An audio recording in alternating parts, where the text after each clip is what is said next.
Oke, selamat sore rekan-rekan semuanya. Terima kasih sudah hadir on time ya untuk webinar malam hari ini, sore hari ini ya, webinar ngabuburit nih ya. Sesuai dengan judulnya ya, webinar hari ini kita adalah online ngabuburit bersama alumni kita yang sudah hadir ya. Halo, Pak Muhammad Rahmat Al-Qodri ya, paling suka dipanggil Pak Al-Qodri atau Kak Rahman nih? Halo, biasanya dipanggil Alka, Bu, kalau sama teman-teman dulu. Oh, Kak Alka ya, Kak Iya, Alka ya. betul. Jadi singkatannya ya udah kalau kita panggilnya Kak Alka nih. Kalau saya biasanya panggilnya Bapak gitu ya. Tapi karena hari ini kitanya konsepnya adalah santai, ngabuburit dan adik-adik kita ini adik-adik tingkat yang hadir ya, tentu saja supaya tidak terlalu canggung ya. Jadi kita panggil Kakak aja ya, Kak Alka ya. Oke, terima Iya. kasih Kak Alka yang sudah hadir di kegiatan online ngabuburit bersama alumni hari ini tanggal 5 Maret 2026. Tentunya bersama alumni BINUS online ya, PJJ Manajemen dengan Bapak Muhammad Rahman Al-Qodri atau yang biasa dipanggil dengan Kakak Alka ya. Topik hari ini tentang anti macet skripsi ya, metode tepat, sampel tepat, eksekusi cepat. Tentunya rekan-rekan yang hadir di sini tuh sepertinya mau mau menyusun tesis nih atau yang sedang susun tesis. Ada yang sedang baru mau banget atau yang sedang sudah masuk bab satu. Bagaimana? Di sini rekan-rekan? Mungkin kalau nggak berani ngobrol di mute atau di unmute gitu, di chat aja ya, kasih tahu saya eh, rekan-rekan di sini statusnya lagi apa. Mau bikin proposal atau sudah masuk tesis. Ya, jadi nanti bisa saya jelaskan setidaknya inilah apa wejangan-wejangan ya dari sisi dosen pembimbing ya cerita gitu ya. Nah, jadi sambil nunggu nih komentar dari chatting-chattingan adik-adik tingkat. Apa kabar Pak Alka? Kak Alka lah ya, panggil Kak Alka nih supaya enak nih dengan adik-adiknya nih. Kak Alka, apa kabarnya nih Pak? Apakah Alhamdulillah baik, Bu. Ibu sendiri lokasi gimana? di mana? Kakak Saya lokasi di di mana? Jakarta. Oh, di Jakarta juga ya? Di Jakarta juga ya. Terima Ya. kasih sudah hadir nih Kak Alka untuk online ngabuburit ya. Jadi tidak usah berlama-lama nih, sepertinya mereka masih malu-malu nih Kak Alka ya untuk menyebutkan eh, di mereka lagi proses apa ya. Rekan-rekan ini sebenarnya lagi proses bikin proposal kah? Lagi proses bikin bab satu, bab dua. Oh ini ada Kafarel. Kafarel lagi bikin Halo. skripsi proposal atau lagi bikin bab satu? Oh, ya, selamat malam Ibu Liana. Ya, selamat Ya, malam ini juga. saya lagi proses bikin proposal ya, Bu. Oh, Eh, oke, berarti masih Judul baru-baru ya. banget ya. Iya, Masih baru-baru banget ya. ini saya Mm-mm. tadi pagi chat Bu Liana kebetulan nih, Bu. Hah, yang tentang apa? Eh, judul skripsi ya, Bu. Beda ya? Oh, yang Bapak yang konsultasi ya, diskusi Iya. ya. Oh, oke Iya. oke oke. Dan mungkin Judul. ini sesi yang agak middle ya, agak Iya, menengah iya. karena kamu harus menentukan dulu topiknya. Kemarin kan ada satu alumni sudah cerita tentang topik ya. Ya, you need to think first ya, pikir dulu kira-kira mau bikin topik apa. Nah, yang kali ini, webinar kali ini merupakan webinar terakhir untuk tesis ya. Besok-besok itu webinarnya lebih santai lagi. Nah, hari ini menentukan siapa yang akan menjadi sampel penelitian. Metode apa yang tepat untuk rekan-rekan ambil nih. Jangan sampai nanti, saya mau metodenya yang gampang-gampang aja. Kata orang kualitatif gampang. Apakah benar ya? Kuantitatif gampang. Apakah benar? Mixed method bagaimana ya? Siapa jadi sampelnya? Jangan sampai itu nanti jadi bumerang semua loh. Ya, karena Betul, perlu betul. diketahui ya, Kak Alka ya, masa menyusun skripsi itu berapa lama? Cuman 3 bulan ya, Bu ya? Cuma 3 bulan ya, jadi jangan harap kelamaan ya. Berpikir 3 bulan, kalau tidur 3 bulan mah kelamaan tuh ya kan. Iya, Gimana betul. perasaannya waktu pertama kali bikin skripsi, waktu di skripsi awal? Ceritain dulu nih, kita bikin Wah, kehangatan dulu. pas Ketakutan. awal-awal kan kita itu, seingat saya waktu itu kan sebelumnya kita disuruh bikin proposal tuh, Bu, kan. Ya, Waktu lagi proposal juga waktunya cuman sekitar 3 bulan. Tapi selama proposal kita juga ada kegiatan lain, kuliah lain. Jadi beberapa tuh teman-teman ada yang nggak fokus, terus ada juga yang malah sibuk sendiri. Kan padahal kita kan waktu itu skripsi bergrup ya. Apa sekarang masih sama, Bu? masih sama, masih sama. Minimal Dua. berdua, maksimal bertiga. Ya, betul. Waktu itu kan grupku kan bertiga. Nah, ketika proposal udah selesai, pas selesai proposal temanku dua lagi nggak bisa lanjut gara-gara ada masalah sama eh seingatku nilai atau ada yang belum diambil gitu mata pelajarannya jadi nggak bisa lanjut. Nah, di situ panik tuh, Bu. Oh, oke Terutama kan oke. abis itu kita langsung bikin tesis untuk bab berikutnya ya, apalagi untuk Hmm. bab 1 2 3 disuruh ngulang, bukan ngulang ya, apa melanjutkan, menyelesaikan, terus habis itu bikin hasilnya. Nah, sembari nyari teman baru, kebetulan kan waktu itu saya juga sama ibu Hmm. akhirnya dapat teman baru dari kayaknya dari manajemen juga, cuman dari yang D3 S1, terus akhirnya ngerumbungin temanya oke, terus akhirnya ya ngelanjutin sampai selesai sih. Ya, alhamdulillah waktu singkat itu kekejar semua dan ya alhamdulillah aku juga ngambil temanya, juga ngambil apa sampelnya, metodenya untuk aku familiar semua jadi mudah sih Bu alhamdulillah.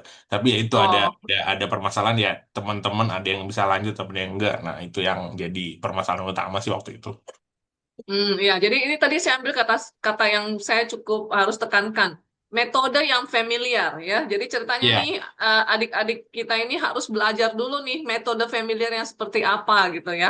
Jadi tanpa berlama-lama Pak ya. Jadi saya persilahkan Kak Alka untuk sharing screen. Apakah bisa sharing screen-nya untuk Ah, berbagi? belum ya Bu, harus minta izin dulu. Wow, oke. Hostnya pas kebetulan bukan di saya. Tapi apakah materinya sama dengan yang kemarin malam? Atau ada Sama. perubahan? Nggak Oh, ada sama perubahan sih, ya? sama sih. Sama persis ya. Kalau gitu mungkin dari saya saja yang share screen, tapi saya nggak tahu juga kenapa saya saja yang bisa share screen. Padahal saya juga bukan host, ya kan? Oke, saya share screen dari sisi saya, Pak ya. Iya boleh Bu. Boleh, oke ya. Jadi rekan-rekan silakan disimak ya, Kakak Alkodri pengen cerita nih ya, bagaimana tentang anti macet skripsi. Pilihlah metode yang tepat, sampel yang tepat, sehingga eksekusi Anda bisa cepat. Ya, oke silakan Iya. Kak Alka. Iya, iya. Assalamualaikum warahmatullahi wabarakatuh.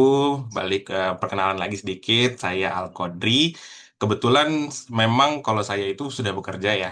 Eh, saya itu dulu kerja sebagai apa namanya business development di salah satu anak perusahaan Sinarmas. Terus sekarang sih lagi jadi apa konsultan lepas juga.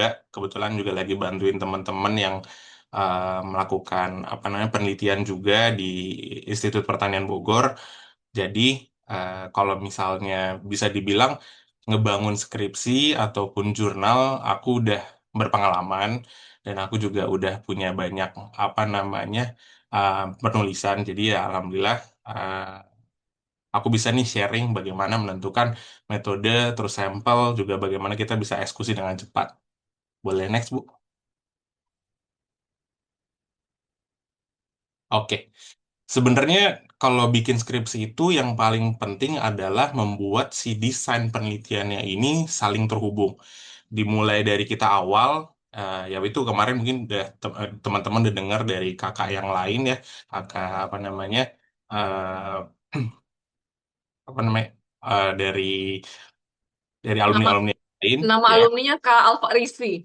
Kak Alfarisi, bagaimana memilih masalah atau topik penelitian. Ya, yang paling penting sih sebenarnya kita harus menentukan fenomena yang spesifik.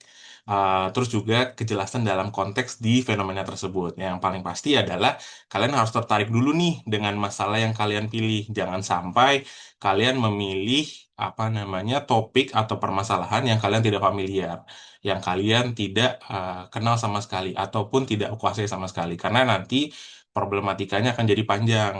Ketika kalian tahu fenomenanya dan juga apa namanya konteksnya, nah itu akan lebih mudah untuk kalian.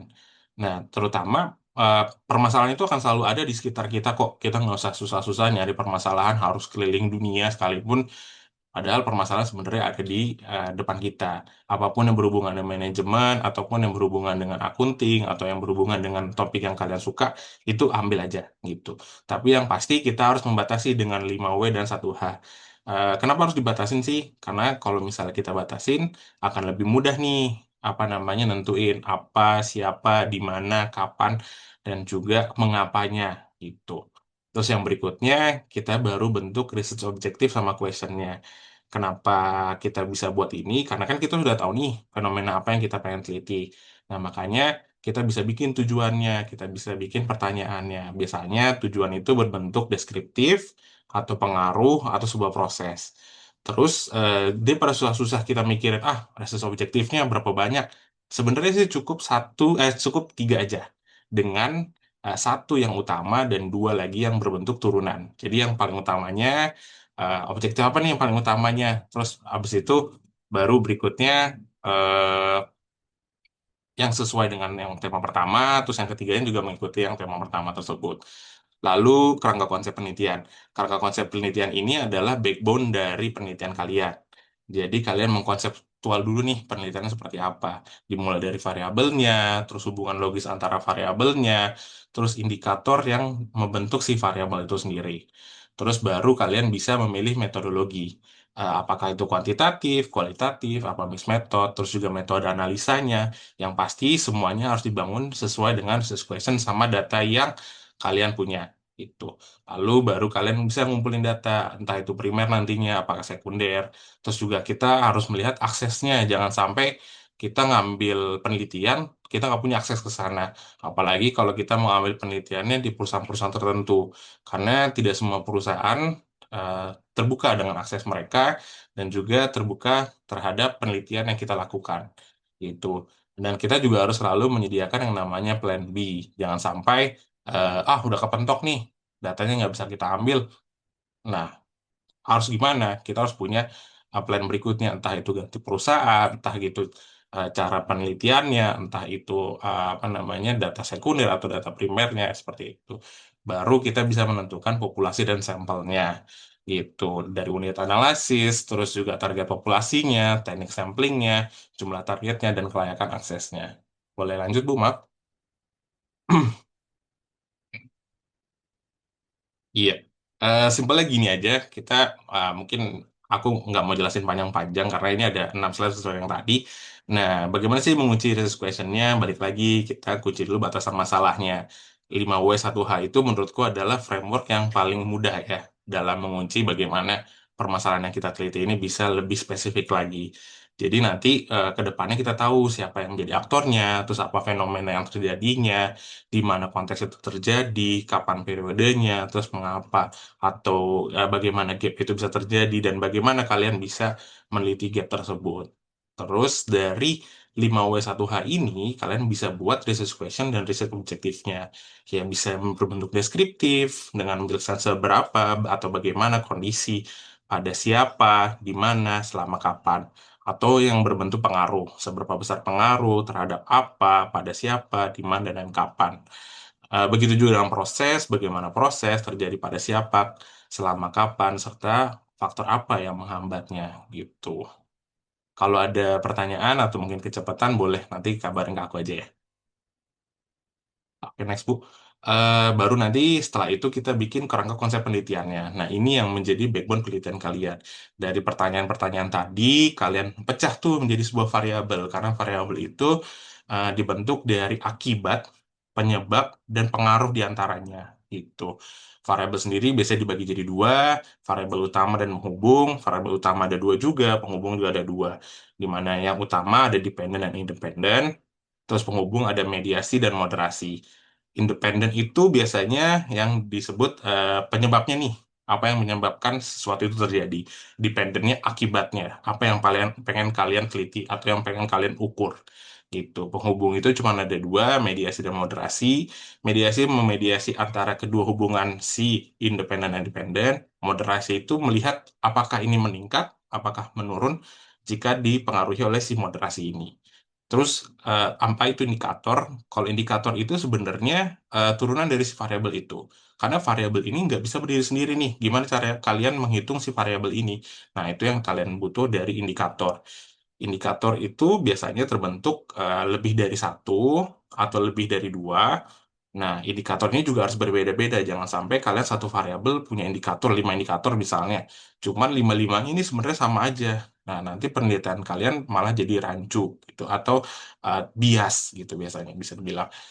Terus indikator juga dapat dibentuk melalui data yang digunakan dalam penelitian. Memang karena indikator-indikator ini adalah yang harus kalian hitung gitu atau menjadi tolak ukur. Nah, habis itu baru kalian memilih metodologinya. Ya, mungkin udah belajar juga dari kemarin-kemarin metodologi ada kuantitatif, kualitatif, atau mixed method.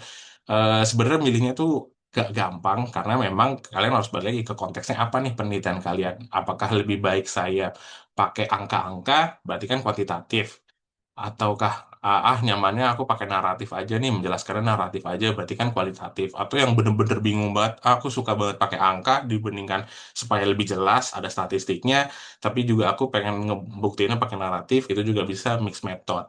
Terus metode analisisnya juga banyak banget, itu bisa kalian pelajari lebih dalam lagi karena masing-masing metode itu memiliki keunikannya masing-masing.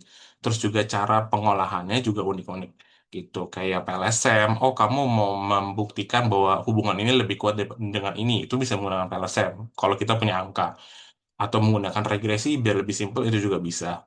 ANOVA dan t-test itu untuk membuktikan bahwa oh ini pengaruhnya tinggi nih pada sekarang ini, itu juga bisa. Terus kalau kualitatif, kalau misalnya kalian mau menilai dari beberapa artikel, jurnal, ataupun apa namanya dokumen-dokumen, kalian juga bisa pakai yang namanya systematic literature review atau SLR. Nah, itu juga metodenya mungkin unik, mungkin kalian juga baru pertama kali dengar karena ini biasa digunakan untuk penelitian-penelitian tingkat yang lebih lanjut. Tapi menurutku kalau kalian bisa menggunakan metode ini, maka penelitian kalian atau skripsi kalian akan lebih mudah untuk diolah gitu.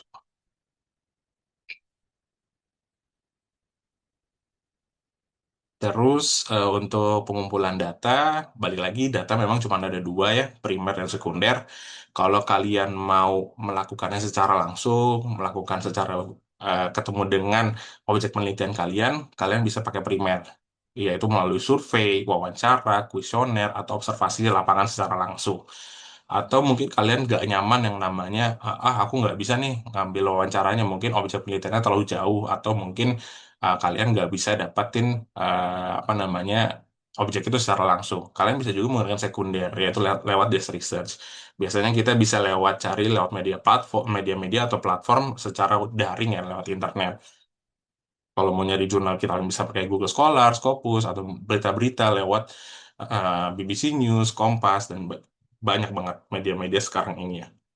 Yang harus dipastikan adalah sumber data yang kalian dapatkan itu bisa diakses kapanpun. Jangan sampai kalian udah akses hari ini, besok tiba-tiba webnya tutup. Nah, itu kalian harus cari lagi yang baru. Terus juga harus memiliki izin yang resmi ketika kalian melakukan wawancara, kuesioner, ataupun observasi. Kalian harus izin dulu nih dengan objek penelitian kalian, terutama juga dengan kampus. Gitu kan. Terus validitas data juga harus terjamin. Semuanya harus apa namanya real, harus ada dan juga bisa dipertanggungjawabkan gitu. Yang pasti juga kalian harus menyiapkan plan B ketika data-data itu susah untuk kalian dapatkan. Gitu. Boleh next, Bu, maaf. Nah, terakhir populasi dan sampel. Ini yang paling terakhir dan ini yang paling menurut saya harusnya kalau kalian sudah membuat 5W1H itu, kalian udah nggak perlu pusing-pusing lagi nih. Harus menentukan apa lagi yang ada di sana gitu kan. Unit analisis itu siapa saja yang apa dinilai, misalnya pelanggan, masyarakat, tim, atau UMKM. Terus target populasi itu misalnya di sebuah divisi, di sebuah lokasi, jabatan, ataupun periode waktu. Terus baru kita masuk ke teknik sampling. Ini tiga teknik sampling yang menurutku yang paling simple dan paling biasa digunakan. Dari simple random sampling, stratified sampling, dan purposive sampling. Apa sih simple random sampling? Kita udah punya ini populasinya yang jelas. Misalnya di kantor ada karyawan atau teman-teman sekitar kita. Terus kita mau ngambil penelitian acak nih dari mereka-mereka nih. Aku mau nyebar kuesionernya, nggak semuanya kena. Cuma satu, dua, tiga orang aja yang menurutku aku pengen gitu. Kalau stratified sampling mungkin populasinya lebih beragam. Misalnya di satu tatanan kantor kan ada banyak tuh divisi-divisinya. Tapi kalian mau ngambil itu semua gitu. Itu juga bisa namanya stratified sampling. Terus purposive sampling itu yang lebih spesifik lagi. Misalnya aku pengen neliti tim marketing aja nih yang mungkin kerjanya untuk mengerjakan proyek ini karena proyek ini yang pengen ku teliti. Itu juga namanya purposive sampling. Yang pasti ketika kalian mengambil sampel dan populasi ini, tentuin jumlahnya jangan yang terlalu berlebihan. Misalnya kalian cuma bisa dapat 20-30, it's okay. Gitu. Tidak harus terpaku, oh harus ratusan, harus ribuan. Enggak. Setiap penelitian itu sebenarnya ada teori-teorinya masing-masing untuk menentukan berapa jumlahnya. Cuman jumlah minimal itu setidaknya 5 sampai 10 kali dari misalnya variabel yang kalian punya. Misalnya variabelku cuma 3 nih, berarti kalian cuma minimal 30. Atau 2 nih, oh berarti kalian cuma butuh 20 gitu. Dan yang pasti jangan lupa plan B, karena plan B ini penting ya. Kalian lupa, kalian kelewatan, ataupun kalian tidak bisa punya akses terhadap data ataupun sampelnya, nah kalian harus cari lagi nih solusinya. Jangan sampai stuck di satu tempat terus ya udah kalian nggak bisa ngelanjutin skripsi kalian atau penelitian kalian gitu. Itu sih Bu. Habis ini cuman contoh aja. Siapa tahu kalian bingung gimana cara nentuinnya. Aku pakai contoh kasus dari keseharianku, bagaimana itu kerja hybrid dan produktivitas. Mungkin ini juga bisa jadi contoh penelitian buat kalian gitu kan. Kita tentuin dulu 5W1H-nya, siapanya, kapannya, di mananya, terus ya bagaimana, apa yang kalian pengen teliti gitu kan. Dari situ kalian bisa tuh pindahin ke research objektifnya seperti yang tadi aku bilang gitu kan.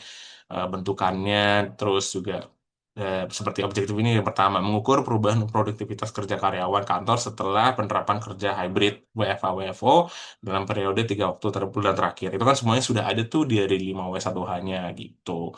Terus juga research question-nya juga bergantung dari research objektif yang tadi kita udah bangun gitu. Terus balik lagi, kayak tadi aku bilang, research objektif atau question itu hanya perlu yang satu utama. Yang berikutnya adalah turunannya atau kelanjutannya gitu kan. Setelah kita mengukur perubahan, apa sih yang pengen kita lihat? Oh, menilai peran koordinasi timnya, terus komunikasi kerjanya, terus bagaimana hasilnya terhadap, dia balik lagi, apa yang pengen uji, objek utamanya, yaitu produktivitas mereka sebagai karyawan gitu. Nah, next Bu, maaf. Terus kalian bingung lagi nih, apa tuh tadi variabel sih? Apa sih indikator gitu? Terus bagaimana logika penelitiannya? Nah, tadi kan kita tahu nih bahwa kita tuh pengen teliti masalah produktivitas kerja. Berarti kan itu sebagai dependen kita, tujuan penelitian kita. Terus apa sih yang memulainya? Oh, dari intensitas kerja hybridnya, WFH-WFO itu. Berarti itu yang menjadi penyebabnya gitu. Terus, oh kita juga tadi di tujuan 2 kita pengen melihat koordinasi timnya, terus komunikasi kerjanya. Apakah itu memediasi, yang maksudnya adalah menjembatani keberhasilan produktivitas kerja mereka atau enggak. Nah, maka logika penelitiannya seperti yang ada di gambar itu. Gitu. Terus, apa sih indikator? Oh, indikator itu ya balik lagi yang menjadi tolak ukur dari masing-masing variabel kali. Kayak seperti kayak produktivitas. Apa yang kita bisa lihat dari produktivitas? Oh, pencapaian KPI mereka seperti apa? Terus ketetapan waktu penyelesaian tugas. Terus juga kualitas output mereka apakah sesuai dengan standar atau tidak gitu. Terus misalnya kalau untuk intensitas hybrid, mungkin berapa hari sih mereka kerja, berapa hari sih mereka kerja di kantor, berapa hari mereka kerja di rumah gitu. Terus proporsinya seperti apa gitu. Terus untuk koordinasi tim, misalnya bagaimana mereka membagi tugas-tugas mereka, terus kecepatan mereka merespon tugas-tugas tersebut, menjawab tugas-tugas tersebut, terus komunikasinya seperti apa, kejelasan instruksinya apakah jelas bagi mereka, atau adakah miskomunikasi di antara mereka. Terus lanjut Bu, maaf. Nah, baru di situ aku pengen nih, berarti aku pengen melakukan survei nih, karena kan objekku ini kan si kuesioner untuk buat karyawan-karyawan ini kan paling aman gimana? Oh, aku pengen kuesioner. Terus bagaimana cara menilainya? Oh, aku pakai aja nih skala 1 sampai 5. Di mana itu bisa jadi skala kepuasan atau skala misalnya apakah mereka merasakan apakah objek apa namanya efektivitas itu terjadi dan sebagainya gitu. Dan apa sih yang aku nilai? Oh, berarti aku nilai uji sebelum dan sesudah terjadinya WFO tersebut, seperti apa yang di tujuan 1 tadi. Terus bagaimana aku menjelaskannya atau metode analisanya? Oh, aku pakai regresi aja deh. Regresi itu berarti apa sih perbedaan antara si kondisi sebelum dan sesudah? Oh, berarti sebelum nih orang-orang merasa aku lebih senang kerja di kantor karena aku lebih misalnya lebih tepat waktu. Oh, aku lebih teratur waktu kerjanya dibandingkan di harus WFO juga di rumah, WFH juga di rumah gitu. Ada juga yang mungkin senang setelahnya gitu. Nah, perbedaan-perbedaan inilah yang bisa jadi penelitian kalian gitu.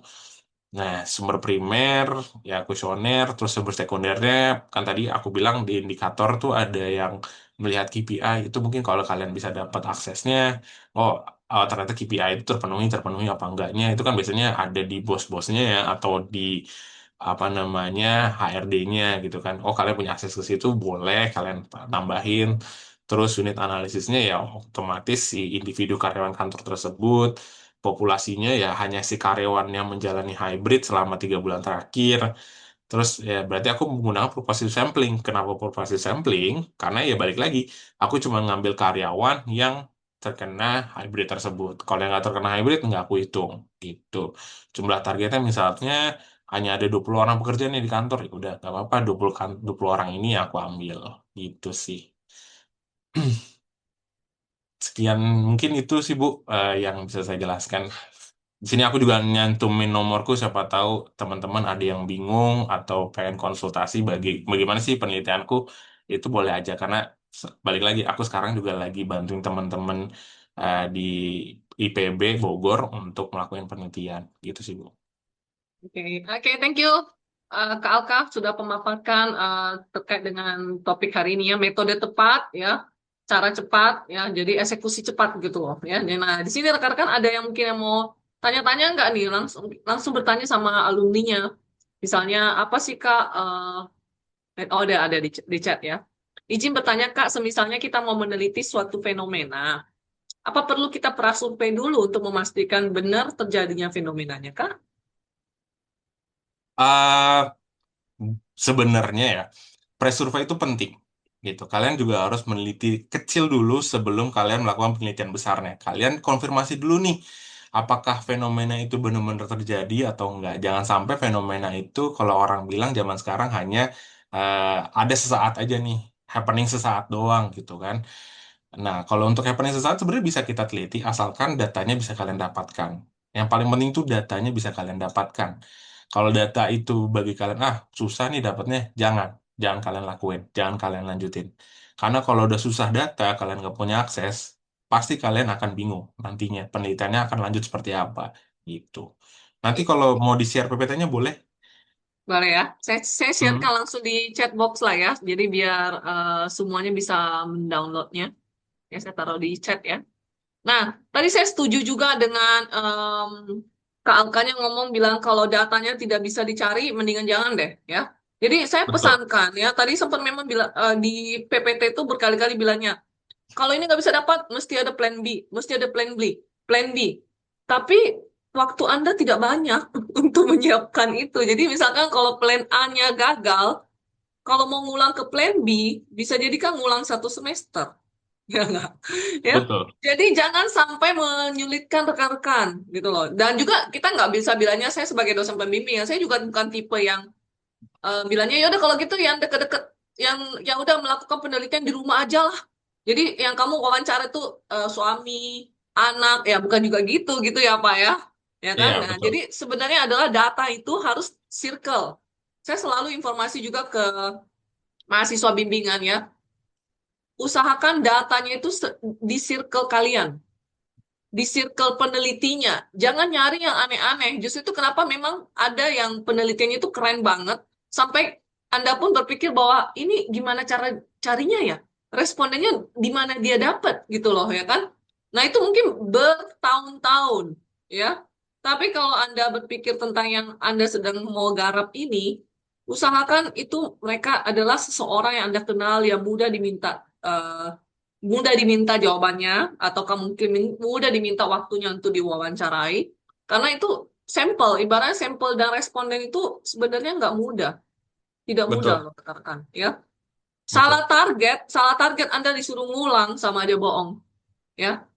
Pernah nggak Betul. Kak Alkanya sendiri mengalami suatu kayak challenges misalnya mau dapat data tapi nggak dikasih, nah bagaimana antisipasinya kalau ubah ke Pernah. plan B berarti fail dong Pak ya kan? Iya, betul-betul. Pernah Bu, kayak kemarin aku sempat ngelakuin penelitian untuk ada namanya makanan superfood Hanjeli. Mungkin kita nggak banyak orang tahu lah. Hanjeli itu sebenarnya makanan yang udah ada dari zaman dulu gitu.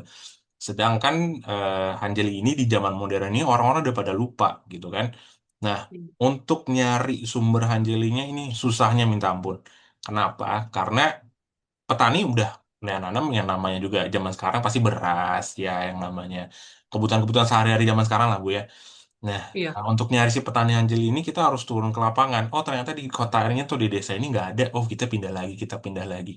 Nah, kita mentekelnya gimana caranya? Ya pastinya kita juga harus, yaitu kita riset dulu sebelumnya. Apakah anjing ini benar-benar masih ada nggak sih di Indonesia gitu kan? Terus titiknya di mana aja gitu kan? Nah, ketika kita konfirmasi di lapangan, oh ternyata masih ada, tapi nggak banyak. Oh, it's okay gitu.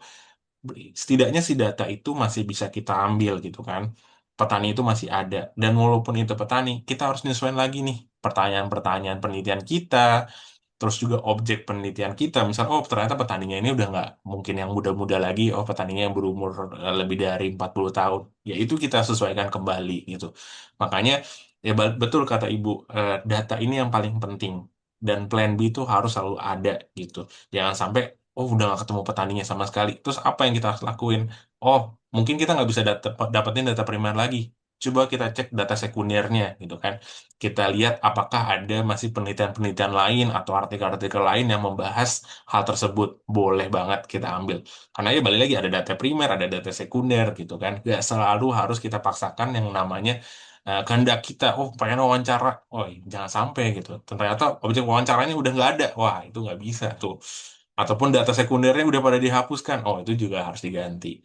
Dan tadi mungkin melanjutkannya Rani, eh, fenomenanya udah ada, terus sering dibahas di media, itu boleh juga dipakai. Cuman kamu harus cross-check lagi datanya, valid atau enggak gitu.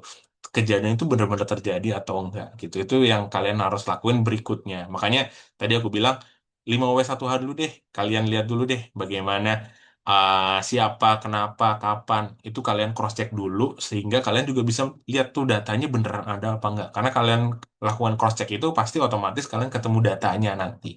Gitu sih, Bu. Ya, saya juga setuju nih. Jadi rekan-rekan ingat ya, terkait dengan yang tadi dibilang 5W1H ya.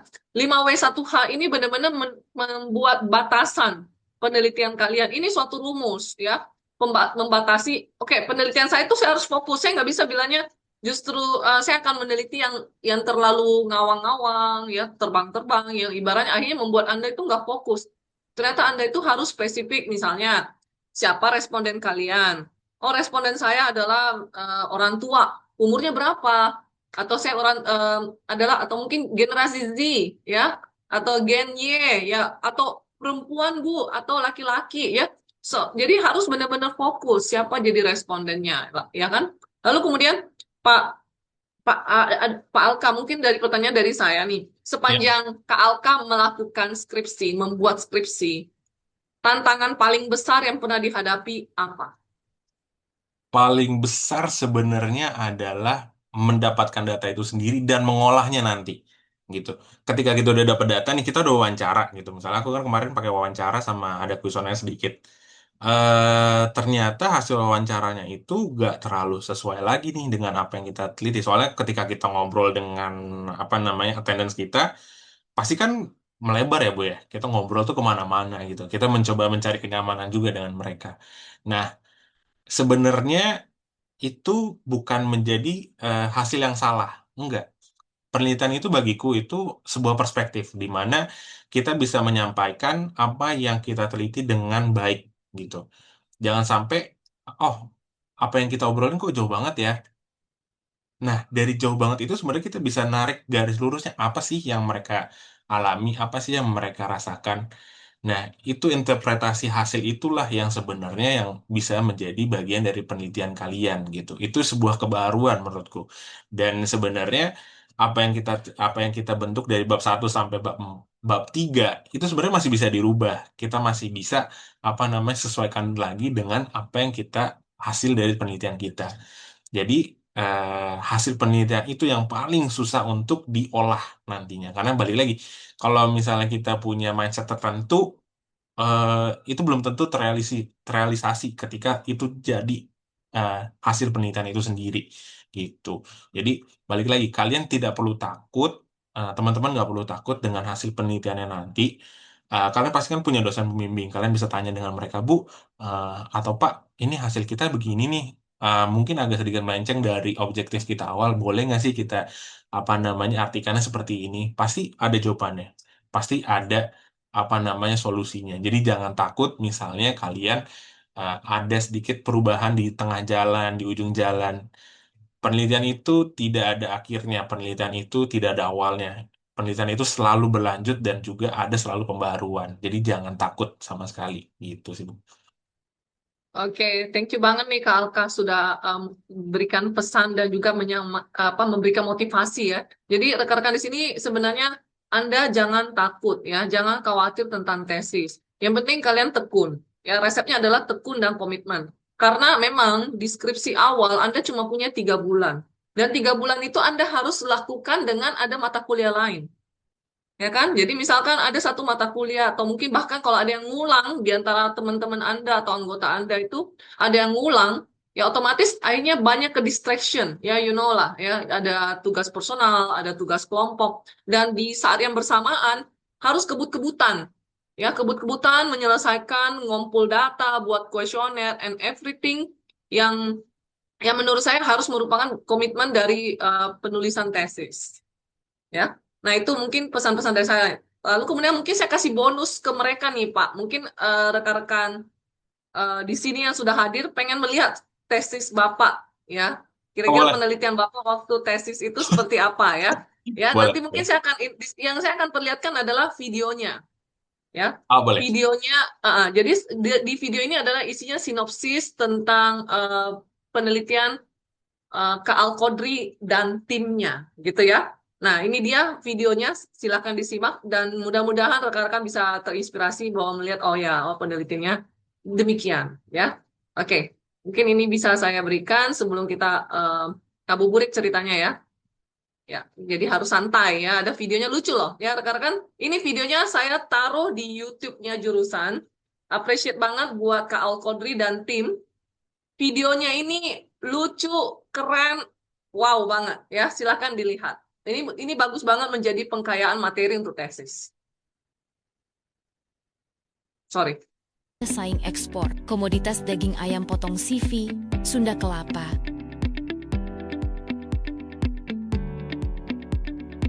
Indonesia terus meningkatkan produksi ayam potong dari tahun ke tahun. Peningkatan ini menjadikan Indonesia sebagai salah satu produsen utama di kawasan Asia. Namun, kelebihan pasokan yang mencapai ratusan ribu ton setiap tahun membawa tantangan tersendiri bagi pelaku usaha kecil dan menengah. Dalam 5 tahun terakhir, pertumbuhan produksi ayam potong Indonesia mencapai 10% per tahun. Akibatnya, terjadi surplus sekitar 240 ribu ton per tahun. Kondisi ini menyebabkan pasar domestik jenuh dan harga sering tidak stabil. Di saat yang sama, UMKM menghadapi keterbatasan pengetahuan, minim sumber daya, dan biaya sertifikasi yang tinggi.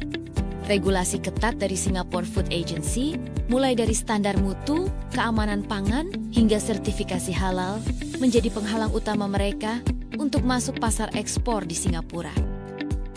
Meski tantangan besar, peluang ekspor terbuka lebar. Singapura, sebagai negara terdekat, mengimpor lebih dari 230 ribu ton ayam potong setiap tahunnya. Kebutuhan yang tinggi dan letak geografis yang dekat menjadikan pasar ini strategis bagi UMKM Indonesia. Ekspor ke Singapura dapat menjadi solusi untuk mengatasi surplus produksi dalam negeri. Penelitian ini bertujuan mengidentifikasi faktor internal dan eksternal yang mempengaruhi keberhasilan ekspor ayam potong. Selain itu, penelitian ini merancang strategi bisnis agar UMKM dapat bersaing dengan efektif dan berkelanjutan. Penelitian ini menggabungkan teori perdagangan internasional dari Krugman, strategi daya saing Porter, dan 3 pendekatan analisis yaitu PESTEL, SWOT, dan AHP. Data diperoleh melalui wawancara dengan pemilik CV Sunda Kelapa, pengisian kuesioner AHP oleh 9 responden perusahaan, dan analisis literatur internasional. Hasil penelitian menunjukkan bahwa 3 faktor utama menentukan keberhasilan ekspor ayam potong. Faktor pertama adalah kepatuhan terhadap regulasi ekspor, sertifikasi, dan standar kualitas. Faktor kedua adalah kemampuan bersaing dalam pasar global yang kompetitif. Faktor ketiga adalah pemahaman karakteristik dan preferensi pasar di negara tujuan.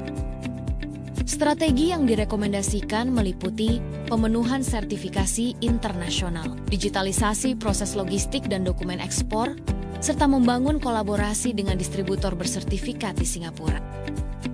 Penerapan strategi ini akan memberikan jalan bagi CV Sunda, Kelapa, dan UMKM lain untuk memperkuat daya saing di pasar internasional. Kedepannya, kolaborasi, adaptasi teknologi, dan peningkatan kualitas produk akan menjadi kunci memasuki pasar yang lebih luas. Dari daerah ke Singapura, UMKM Indonesia diharapkan mampu mengangkat kualitas dan reputasi produk unggas bangsa. Penelitian ini bukan hanya menawarkan solusi bisnis, tetapi juga mendukung penguatan perekonomian melalui ekspor berkelanjutan. Langkah kecil ini bisa menjadi fondasi daya saing ekspor yang berkelanjutan. Terima kasih telah menyimak penelitian kami. Mari bersama-sama membangun daya saing UMKM Indonesia agar mampu menembus pasar dunia.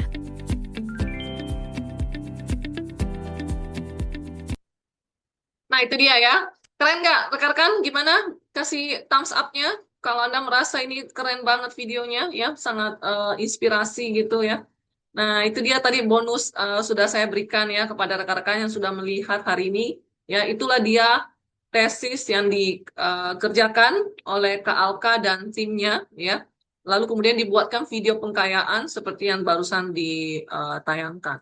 Mungkin ada pertanyaan lagi, mungkin kita ambil satu, paling tidak kalau ada yang mau ditanyakan atau ada yang mau bicara langsung dengan Kak Alka. Sepertinya mereka masih bingung-bingung sih, Kak Alka nih. Kalau saya lihat di sini memang belum ada figure out, karena mereka juga belum tahu siapa dosen pembimbingnya, ya nggak sih? Nah, tapi mudah-mudahan dengan webinar hari ini, ya, rekan-rekan semuanya itu ada sedikit lah memberikan tercerahkan gitu ya, ada sedikit jawaban bagi rekan-rekan yang sama sekali bingung, ya, sejak awal diminta bikin proposal, ya, belum bisa ada yang bisa ditulis, menentukan metodenya apa, ya, sampelnya apa. Setidaknya hari ini tuh ada masukan, ada informasi, ada pengetahuan yang diberikan kepada rekan-rekan yang sudah hadir. Ya, oke. Tidak ada pertanyaan lagi, bisa seperti itu? Nggak ada pertanyaan lagi? Oke, ya, sepertinya tidak ada lagi ke Alka ya. Kalau tidak ada lagi, mungkin kita juga bentar lagi masuk ke apa sesi ngabuburit ya.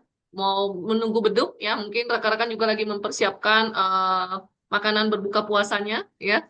Oke, saya mewakili jurusan Pak Al-Qodri ya. Terima kasih sudah hadir di alumni sharing, alumni berbagi online ngabuburit hari ini ya. Terima kasih untuk ilmunya yang sangat berharga dan juga bermanfaat, dan semoga berkah bagi kita semua yang sudah hadir hari ini ya. Oke, dan untuk rekan-rekan semuanya yang sudah hadir, saya doakan tesis Anda lancar ya, sehat selalu, dan juga jangan lupa istirahat ya, karena penting banget kesehatan itu selama Anda menyusun tesis ya. Oke, demikian dari saya. Terima kasih semuanya. Salam sehat selalu, selamat berbuka puasa. Terima Bye-bye. kasih. Terima Sampai kasih. jumpa. Ya, terima kasih. Ibu.